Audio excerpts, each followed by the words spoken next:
ಹಿಂದಿನ ಕಾಲದಲ್ಲಿ ಮಲ ಹೊರುವ ಪದ್ಧತಿ ಇತ್ತು. ಅಂದಿನ ಜೀವನ ಪದ್ಧತಿಗೂ ಈಗಿನದ್ದಕ್ಕೂ ಬಹಳ ಸುಧಾರಣೆಯಾಗಿದೆ. ಸ್ವಚ್ಛತೆ ಬಗ್ಗೆ ನಗರ ಹಾಗೂ ಹಳ್ಳಿಗಳಲ್ಲಿ ಅರಿವು ಮೂಡಿಸಬೇಕು. ನಗರ ಸ್ವಚ್ಛವಾಗಿ ಇಡಲು ಪೌರಕಾರ್ಮಿಕರ ಜೊತೆ ಸಾರ್ವಜನಿಕರು ಕೈಜೋಡಿಸಬೇಕು ಎಂದು ತಿಪಟೂರು ಶಾಸಕ ಕೆ. ಷಡಕ್ಷರಿ ಕರೆ ನೀಡಿದರು. ತಿಪಟೂರು ನಗರಸಭಾ ಆವರಣದಲ್ಲಿ ಏರ್ಪಡಿಸಿದ ಪೌರಕಾರ್ಮಿಕರ ದಿನಾಚರಣೆ ಹಾಗೂ ಸನ್ಮಾನ ಸಮಾರಂಭ ಉದ್ಘಾಟಿಸಿ ಮಾತನಾಡಿದ ಶಾಸಕರು, ಮಕ್ಕಳ ಕೈಗೆ ಪೊರಕೆ ಕೊಟ್ಟು ಗುಡಿಸುವುದನ್ನು ನಾನು ಸಹಿಸುವುದಿಲ್ಲ ಎಂದರು. ಕೇವಲ ಪೌರಕಾರ್ಮಿಕರ ಪಾದ ಪೂಜೆ ಮಾಡುವುದರಿಂದ ಏನು ಉಪಯೋಗವಿಲ್ಲ. ಅವರ ಬಾಳು ಹಸನಾಗಬೇಕೆಂದರೆ ಅವರಿಗೆ ಅನುಕೂಲವಾಗುವ ಕಾನೂನು ರೂಪಿಸಬೇಕು.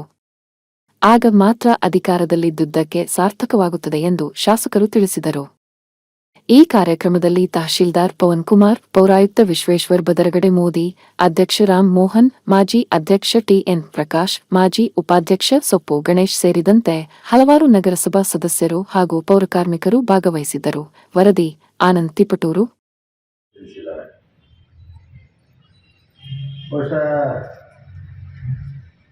ನಾನೇನು ಈ ತಿಪಟೂರಿಗೆ ಹೊಸದಾಗಿ ಬಂದಿರತಕ್ಕಂಥ ಅಧಿಕಾರಿ ಏನಲ್ಲ. ನಾನು ಒಬ್ಬ ಸಾಮಾನ್ಯ ರೈತರ ಮಗನಾಗಿ ಇಲ್ಲೇ ಪಕ್ಕದ ಗ್ರಾಮದಲ್ಲಿ ಜನಿಸಿ ಇಲ್ಲೇ ಎಲ್ಲರ ಜೊತೆ ಬೆಳೆದು ನನ್ನ ವಿದ್ಯಾಭ್ಯಾಸವನ್ನು ಮುಗಿಸ್ಕೊಂಡು ಸಮಾಜ ಸೇವೆ ಮಾಡಬೇಕು ಅಂತೇಳಿ ಆಸೆ ಇಟ್ಟು ಬಂದಿರ್ತಕ್ಕಂಥ ಬಹುಶಃ ನಾನು ನನ್ನ ಅವಧಿನಲ್ಲಿ ಕಾಂತರಾಜು ಒಬ್ಬ ಅವರ ಕಷ್ಟವನ್ನು ವ್ಯಕ್ತಪಡಿಸಿದ್ರು. ನಾನು ಶಿಕ್ಷಣಕ್ಕೆ ಮತ್ತು ಆರೋಗ್ಯಕ್ಕೆ ಹೆಚ್ಚು ಒತ್ತನ್ನು ಕೊಟ್ಟಿದ್ದೇನೆ. ನೀವು ನೋಡ್ಕೊಂಬರ್ಬೋದು, ನನ್ನ ಕ್ಷೇತ್ರದಲ್ಲಿ ಇರ್ತಕ್ಕಂಥ ಆಸ್ಪತ್ರೆಗಳಿರ್ಬೋದು, ಶಿಕ್ಷಣ ಸಂಸ್ಥೆಗಳಿರ್ಬೋದು, ಅವನ್ನೆಲ್ಲ ಹೆಚ್ಚು ಒತ್ತು ಕೊಟ್ಟು ಬೆಳೆಸ್ತಕ್ಕಂಥ ಕೆಲಸವನ್ನು ಮಾಡಿದ್ದಾರೆ. ಬಹುಶಃ ಸ್ವಾತಂತ್ರ್ಯ ಬಂದ ನಂತರ ಬಹಳಷ್ಟು ಸರ್ಕಾರಗಳು ಆಡಳಿತವನ್ನು ಮಾಡಿ ಹೋಗಿದ್ದಾವೆ. ಅಷ್ಟೇ ಸಾಕಷ್ಟು ಬದಲಾವಣೆಗಳನ್ನು ಸಹ ತಂದಿದ್ದಾವೆ. ನಾನು ಚಿಕ್ಕಂದಲ್ಲಿ ನೋಡ್ತಿದ್ದೆ, ಹಿಂದೆ ಇದ್ದಂಥದ್ದು ಮಲ ಹೊರ್ತಕ್ಕಂಥ ಪದ್ಧತಿ ಇತ್ತು. ಇಲ್ಲಿ ಹಳ್ಳಿಗಳಲ್ಲಿ ಎಲ್ಲ ಬೀದಿಗೆ ಹೋಗ್ತಿದ್ವಿ, ತೋಟಕ್ಕೋ ಹೊಲಕ್ಕೋ ಮತ್ತೊಂದಕ್ಕೆ.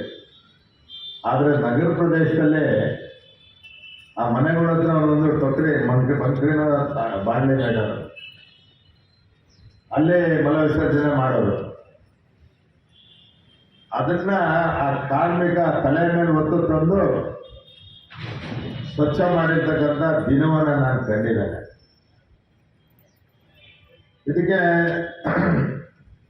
ಶ್ರೀಮಾನ್ ಬಸಲಿಂಗಪ್ಪನವರು ಮಂತ್ರಿಗಳಿದ್ದಾಗ ಬಹಳ ಹೋರಾಟವನ್ನು ಮಾಡಿ ಈ ಮಲವರ ಅನಿಷ್ಟ ಪದ್ಧತಿಯನ್ನು ತೊಡೆದಾಕ್ಬೇಕು ಅಂತೇಳಿ ತೊಡೆದಾಕ್ತು. ಆದರೆ ಇತ್ತೀಚೆಗೆ ವೈಜ್ಞಾನಿಕವಾಗಿ ನಗರಸಭೆ ಸಭೆಗಳಿರ್ಬೋದು, ಗ್ರಾಮೀಣ ಭಾಗದಲ್ಲೂ ಸಹ ಇರ್ಬೋದು, ಇವತ್ತಿನ ಜೀವನಕ್ಕೆ ಅನುಸರಿಸಿ ಜೀವನವನ್ನು ಮಾಡ್ತಕ್ಕಂಥದಕ್ಕೆ ನೀವು ಯಾವ್ದು ಹಳ್ಳಿಗೆ ಹೋಗಿ ಎಲ್ಲರ ಮನೆಯಲ್ಲೂ ಶೌಚಾಲಯಗಳಿಲ್ಲ. ನಾವು ಚುನಾವಣೆಗೆ ಹೋದಾಗ, ನಾನು ಪ್ರಥಮ ಚುನಾವಣೆ 1971ರಲ್ಲಿ ಹುಡುಗ, ನಾನಿನ್ನ ಹಳ್ಳಿಗಳಿಗೆ ಹೋಗ್ಬಿಟ್ಟು